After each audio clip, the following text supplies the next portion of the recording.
A successful IT professional loses everything because of wrong choices and identity struggle. Isang babae naman napunta sa parehong relasyon dahil sa kahirapan, pero nakatagpo ng kagalingan at bagong buhay. Tuklasin ang pagmamahal na hindi batay sa ating own identity. Kung hindi, sa wagas na pag-ibig at biyaya ng Diyos. My Breakthrough Story! Dito lang sa The 700 Club Asia.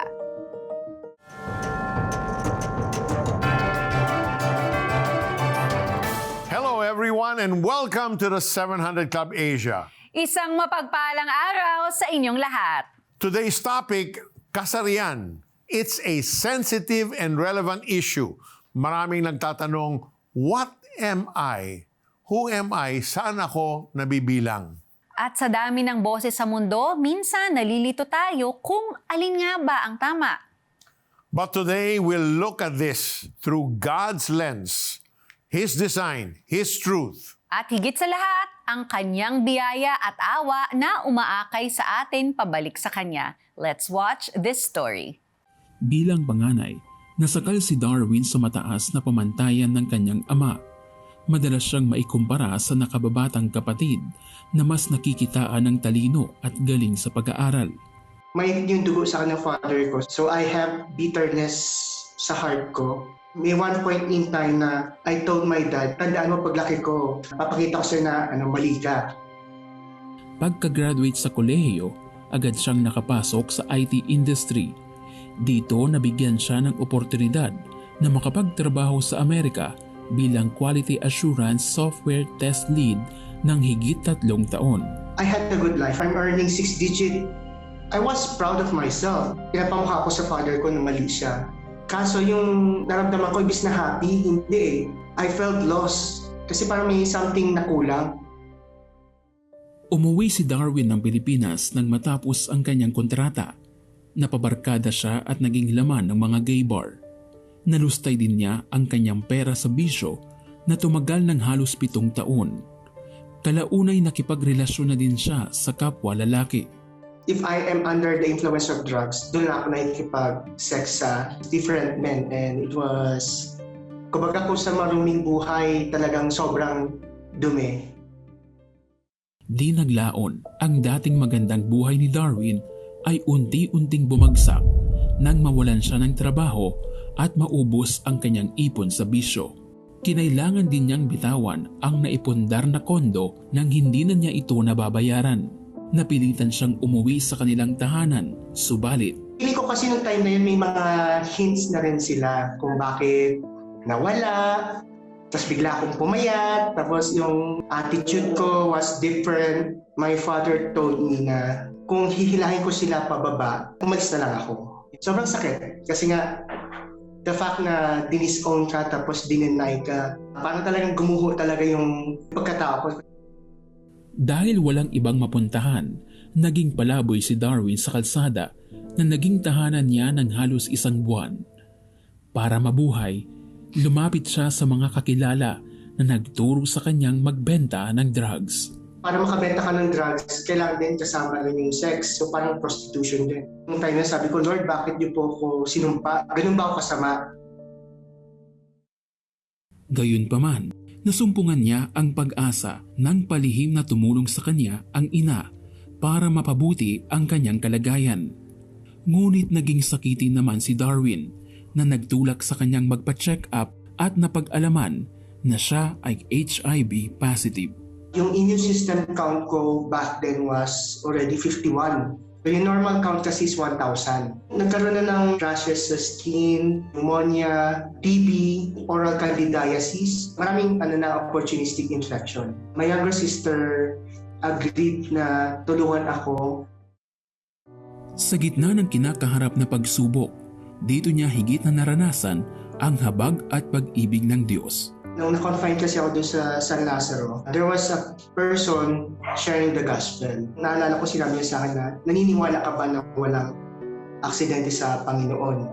Natatouch ako doon sa mga sinasabi niya na kaya kang patawarin ng Panginoon, na ang Panginoong Jesus na namatay sa cross para sa kasalanan mo. Sabi ko, talaga ba? Tapos yun, anong time na yun, sabi ko, Lord, nawala naman na lahat sa akin. Ano pa bang mawala sa akin kung tatanggapin kita? So in-accept ko si Jesus Christ noong time na yun. And doon na nag-start yung journey ko with the Lord. Habang siya ay nagpapagamot, dahan-dahan din pinagaling ng Panginoon ang kanyang sugatang puso. Hindi naging madali ang pagtalikod ni Darwin sa nakaraan, pero sa tulong ng mga bagong kaibigan, lumalim ang kanyang relasyon sa Diyos. Doon ko na-experience yung love and forgiveness ng Lord. Na-feel yung void doon sa heart ko na yung pala hinahanap ko. Kay Jesus lang pala. When people didn't give me chances in life, it was the Lord who gave me chance. It was the Lord who delivered me from homosexuality, from addiction as well. If you're going to ask me na perfect ko ba yung walk ko kay Lord, hindi. Natapa ako na ilang beses. But the Lord has been so gracious to forgive me. Para tuluyang lumaya mula sa adiksyon, sumailalim siya sa deliverance sessions. Sarap yung feeling na makilala ko siya ulit, paulit-ulit. Iba yung love story kasi kapag si Lord. Unconditional love talaga. What conquered and changed Darwin's heart was that unconditional love he experienced from God in spite of the things that he did. He realized merong Heavenly Father na nagmamahal sa kanya no matter what. Yeah, that's where it starts, a revelation of God's love for us, right? Napakasakit po naman talaga ng pinagdaanan ni Darwin. Mula sa tagumpay, bumagsak siya sa pinakamababang punto ng kanyang buhay. Yes, Sonj, and you can really see how identity plays such a big role in one's life. He tried to define himself through success, relationships, even vices, but none of those satisfied him. Tama, dahil ang tunay nating pagkakakilanlan ay hindi dapat nakabase sa ating nararamdaman o sa sinasabi at dinidikta ng mundo.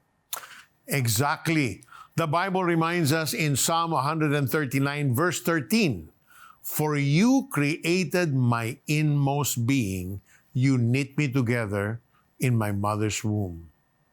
God designed us intentionally.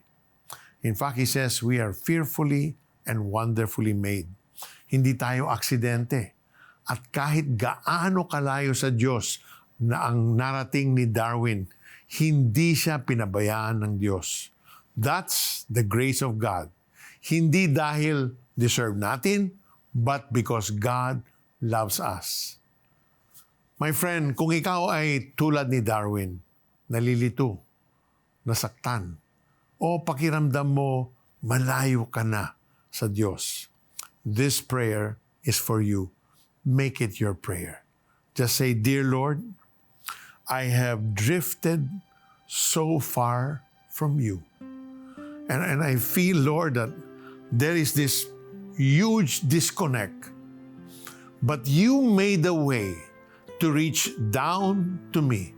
You made a way to extend your loving arms that I may experience what true love really is. Acceptance, affirmation, in spite of my sinful ways. So, Lord, at this very moment, I come to you, confessing all of my sins and asking your forgiveness. Lord, I need a brand new start. I need a touch from you. So right this moment, Lord, I invite you into my life to be my Lord, to be my Savior. Thank you that you willingly went on the cross, and on the cross, you shed your life's blood to wash my sins away. And you died and rose again, that today I may have a new life in you. So Lord, thank you for loving me. Thank you for saving me. This is my prayer in the mighty name of Jesus. Amen and amen. Sumabay ka ba sa prayer at tinanggap si Jesus bilang Diyos at tagapagligtas? Balitaan mo naman kami. Please send us the message, "Yes, tinanggap ko si Jesus," through text or via the 700 Club Asia Facebook Messenger o comment section ng YouTube channel o tumawag sa Prayer Center para maipagdasal ka namin. Grow in your faith. Join our online Bible study group today. Just type BSG in the comment section of the 700 Club Asia YouTube channel or Facebook Messenger to receive details.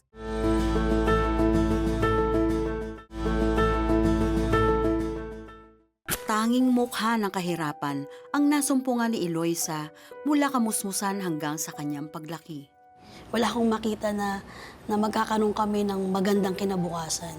Wala kami pambayad ng ilaw, napuputulan kami maging ng tubig, kulang kami pambayad ng school. Pag may kinita lang yung tatay ko, tsaka kami kakain. Wala talaga ako na pagkakitaan. Kasi siya na.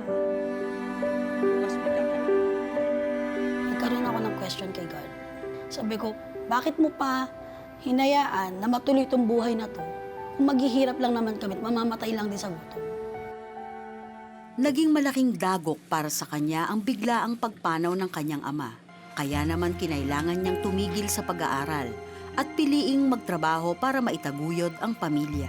Kailangan ko mag-stand for my family. Mahirap kasi I need na i-provide yung kailangan ng pamilya ko. Sa pagharap niya sa hamon ng kahirapan, pinili ni Eloisa na magpakalalaki para kayanin ang mabigat na responsibilidad na inako niya. Kasi iba ang lakas ng isang masculine eh. Kailangan mo magtapang-tapangan.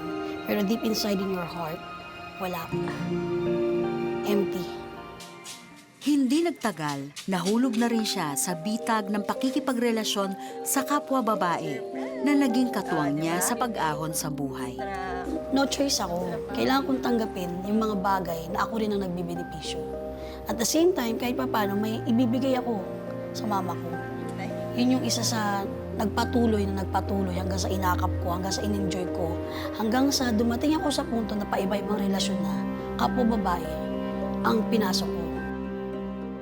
Habang lango sa alak kasama ang mga katrabaho, hindi inakala ni Eloisa na isang pag-asa ang kanyang masusumpungan. Bakit di ka umiinom? Sayang naman ang punta mo dito, uminom ka! Iyaan mo siya. At least nakikisama nga, oh. Na-enjoy mo pa ba pagiging single mo? Alam mo, Eloisa, iba kasi ang mundo ko sa mundo mo. Hayaan mo, maiintindihan mo rin yan. Gusto mo, sama ka sa linggo sa akin para masagot lahat ng mga tanong mo dyan sa isip mo? Pinaunlakan niya ang paanyaya ng kanyang katrabaho na dumalo sa isang Christian service. Ang tingin ko sa kanila, nung first time ko kumatin dun sa church, sabi ko, bakit tumataas yung mga kamay nila? Para naman silang mga baliw. Hindi ko akalain na kumikilos na pala si Lord sa akin that time. Through songs. Gayunpaman, namalagi siya sa simbahan sa loob ng 6 na buwan hanggang sa naimbitahan siya sa isang Encounter God retreat. Nakikita ko yung mga tao na talagang they enjoy kung ano yung buhay na meron sila kay God. Ako matigas ako. Parang ayokong baguhin yung meron ako. Hanggang sa ako, nagkakaroon ako ng inggit, ba't masaya sila? Bakit ako hindi? Yung retreat na yon, may isang lubid. Lubid Kristiyano kung tawagin. Yung Bible represent yung life mo. And yung lubid si God. So pag bumitaw ka sa lubid na yun, mawawala ka sa Diyos. So yung mga distraction, kinukuha yung Bible, ginagalaw yung lubid. So talagang nakikipaglaban ka until I cry to God. Sabi ko, ganito yung nangyayari sa buhay ko. Punong-puno ng distraction, pero gusto ko pa rin hawakan ka. Doon siya nangusap sa akin. That's the time na I accepted God as my Lord and personal Savior. Bagamat pinutol na niya ang pakikipagrelasyon sa kapwa babae, hindi pa rin niya magawang kumalas sa kanyang sexualidad. Isang chapter akong binabasa. Pagka dumating na sa verse 6, nakakatulog ako. Yung itsura ng panaginip ko, may isang bato. Dito may lake of fire. May isang babae na nakatingin. Natakot ako siya. Tinanong ko yung pastora namin. Alam mo, Eloisa, ikaw yung babae dun eh. Pag hindi ka tumalikod sa kasalanan mo, doon ka mapupunta sa apoy na nagliligablab. Na naginip ulit ako. Verse 6 ulit, nakaharap daw ako sa isang salamin. So pag umarap ako sa salamin na yun, meron sa likod ko, nakatakot din mo. Tinanong ko ulit yung pastora namin, yun ulit, pag hindi ka tumalikod sa kasalanan mo, doon ka mapupunta sa kanya, sa demonyo. So, that time, fear ako. Parang kaya ako sumusunod dahil takot lang ako. So, hindi ko pa nare-realize na talagang ayaw ko ni Lord sa kasalanan. Sa paglipas ng mga araw, tuluyan na siyang napalayo sa Diyos at piniling bumalik sa mundong kanyang nakagawian. Ang natatatak sa isip ko, paulit-ulit ka naman eh. Makasalanan ka pa rin. Parang mas komportable pa rin ako na, ito, sariling buhay ko to eh. Walang nakikialam sa akin.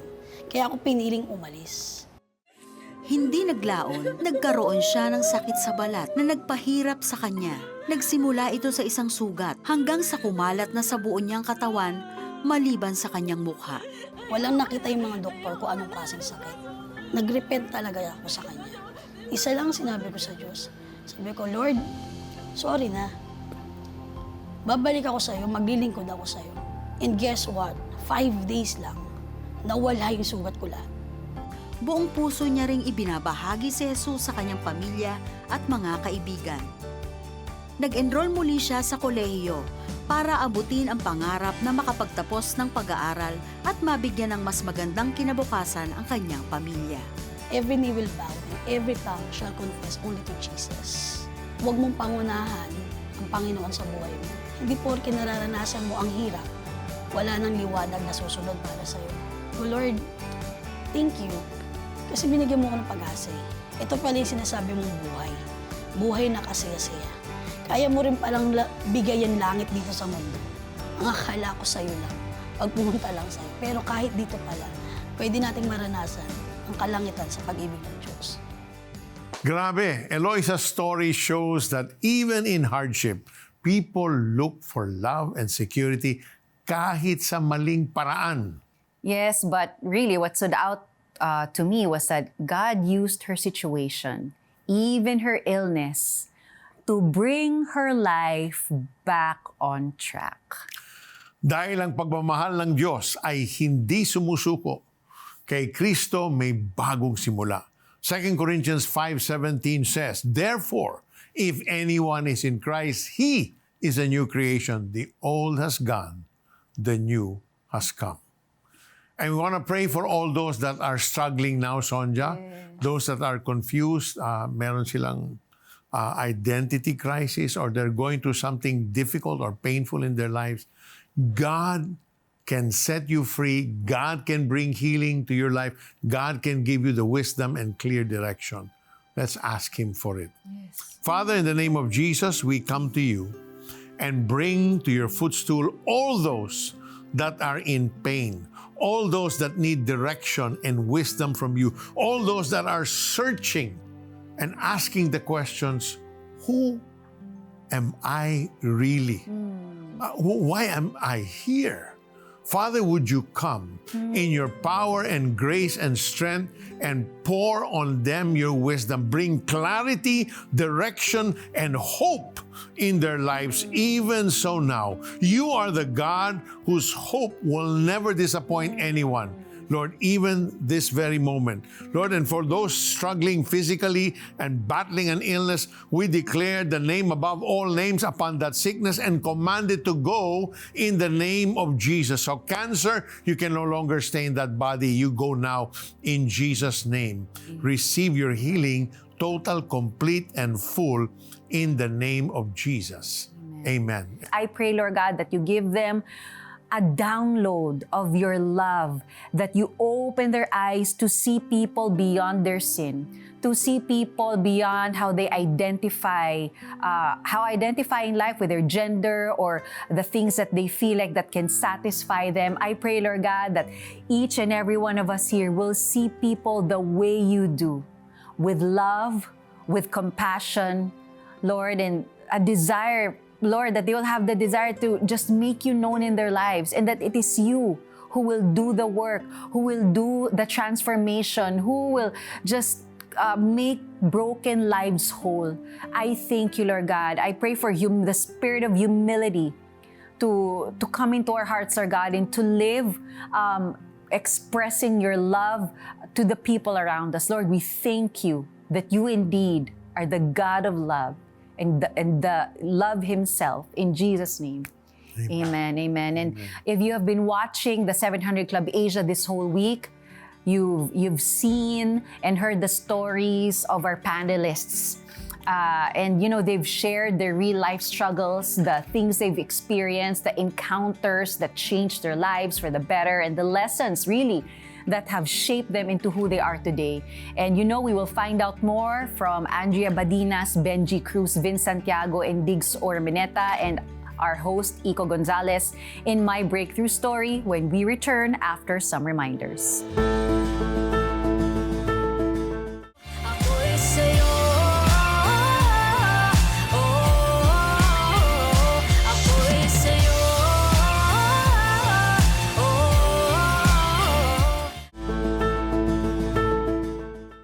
Sa lahat ng mga pinagdaanan ninyo emotionally, spiritually, physically, lahat na ng pakikipagsuntukan sa sarili, is Jesus worth it? Yeah. Andrea? Of course. Wala naman kami dito kung hindi. Diba? What a question. Of course. What? But, you know, di ba? I mean, at the end of the day, so ginawa mo na ngayon, nagpakahirap ka na at lahat-lahat, pero is Jesus worth it? So worth it. It's more than worth it. He gave me the life. Meron akong gusto that I i-share. Looking for. Bakit worth it siya?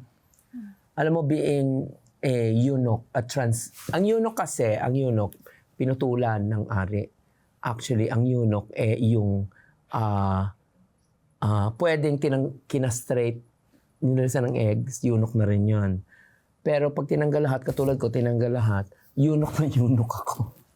Pero may Bible verse na i-share sa akin ang aming asawa ng aming senior pastor, si Diona Tanchi, na nakakatuwa. Grabe. Ito yon. Isaiah 56, 4-5. For this is what the Lord says to the eunuchs, kami yun, who keep my Sabbaths and choose what pleases me and hold firmly to my covenant.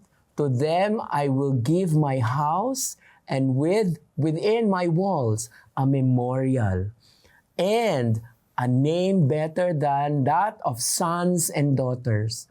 I will give them an everlasting name which will not be eliminated. Kung hindi ba naman napakagaling ni Jesus, ba't may mga ganyan-ganyan? Hindi ba na nagsabi na ako, isang nagpa-sex change, na sinasabi ko sa lahat ngayon, na nagpa-sex change, meron ang sinabi ang Biblia na napakaganda para sa akin. Di ba? Na hindi ma-eliminate, hindi matatanggal, basta mag-obey lang ako kay God. Basta sumunod ako sa kanya mga patakaran. Hindi ganun kadali, may journey. Lahat nadinig yung lahat sa amin na may pinagdadaanan at may dumadaan pa rin. Pero it doesn't take you out of the truth that you have been set free and you are free. Indeed. At pag free ka na, wala nang issue-issue. Simple na ang buhay mo. Dito ko kay God at hindi ako aalis dito. Kung may mga nanonood sa atin ngayon, which you also alluded to, and they see themselves in you, they understand, parang finally someone is talking like, parang parehong-pareho kami ng kwento nung sinasabi ni Vince, ni Benj, ni Diggs, ni Andrea. What would you tell them right now? Don't lose hope. Kasi yung ating pag-asa na kay Christ. That's why He died on the cross. For our sins. Kasi kung tutuusin, lahat tayo hellbound. Hindi natin may liligtas ang sarili natin kahit ano pang kabutihan ang gawin natin dito sa mundong to. Hindi natin kayang pagbayaran o takpan ang mga kasalanan ginawa natin. Only by His blood, di ba, that we are saved. And all you have to do is just accept Him as your Lord and Savior. Yun lang, surrender everything. Taas, lahat. Taas kamay. Surrender mo. Kasi kung meron ka pang kakapitan yung medyo, ito muna Lord, ito akin muna to. Hindi pwede, kailangan lahat ibigay mo sa Kanya. And you will be set free. And if you are free indeed. People would say na, siguro, andali siguro sabihin sa inyo kasi tapos na kayo dyan, pinagdaan na dyan. Hindi nyo alam na pag ako, the moment ikwento ko to sa ibang tao, tatakwil ako. What would you say to someone who's struggling with same-sex attraction or still is unsure or confused with their identity? May mga lugar for that. may mga ministries for that. Like Benji, Pastor Benji has a good ministry which is Living Waters. Sa amin naman ay Living Free sa CCF. You can freely come to us. You can go, kung nasa Cebu kayo, kay Pastora Andrea, we can help you. Hindi lang gender identity issue, kung hindi may mga madilim na nakaraan ng abuse, rape, or addiction. Mga bagay na talagang we tend to hide dahil it's so shameful, ay doon po natin imbitahin si Jesus dahil doon niya gustong pumunta. No? Hindi po sa ating talent, hindi po doon sa ating kakayahan, which just develop pride, hindi po sa ating self-reliance, kung hindi doon sa desperation natin na, Lord, if you don't show up here, I'm dead meat.